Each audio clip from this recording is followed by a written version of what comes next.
Good morning. This is a quick PSA regarding what to do if you have a problem with a cat chewing on a cord, or more specifically, if you have a cat that's chewing on an oxygen tube.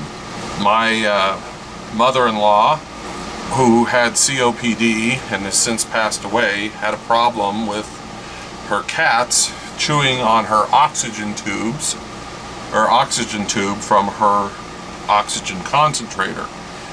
She had a long tube that went from her bedroom all the way into the living room so that she could move around the house a little bit. And one or more of the cats kept chewing on it and would poke holes in it. Once too many holes got poked into it, she couldn't breathe very well. And you can also use this if you have a cat that's chewing electrical cords.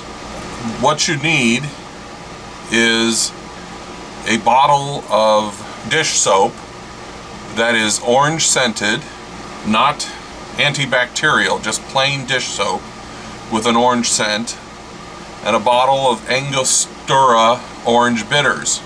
You can usually buy small bottles of the dishwasher soap. They're like 8 ounces, or you can, if you don't have that, you can just get an 8-ounce squeeze bottle of some kind like this.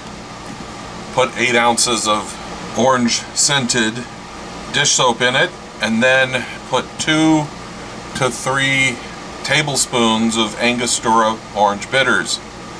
Put that in there, mix it up very well, shake it, and then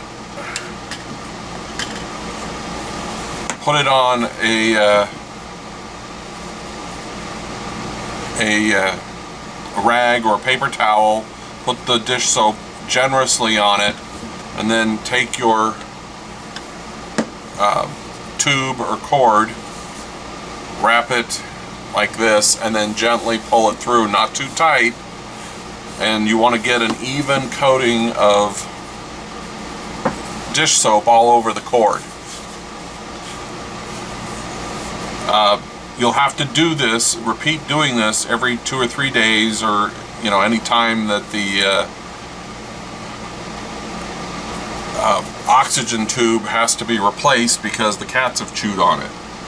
It took approximately, I think it was about 3 weeks to a month, and about 3 or 4 cords before the cats stopped chewing on it. You still have to put the bitters and the soap on the cords anytime you replace it, because the cats will, if it's not on there, they'll go back to chewing on it. The reason that you use orange scented soap, according to research I did on flavors and smells that cats do not like, is supposedly cats don't like the smell and or taste of citrus. And this seems to be true because this thing worked when we used it. Anyways, like I said, the reason that is cats don't like the taste, supposedly don't like the smell. Angostura bitters are made from bitter oranges, and this is, as far as I can tell, it was completely harmless to the cats, and it worked just fine. Don't know if this will work for any other animals, but anyways, that's it. Thanks for watching.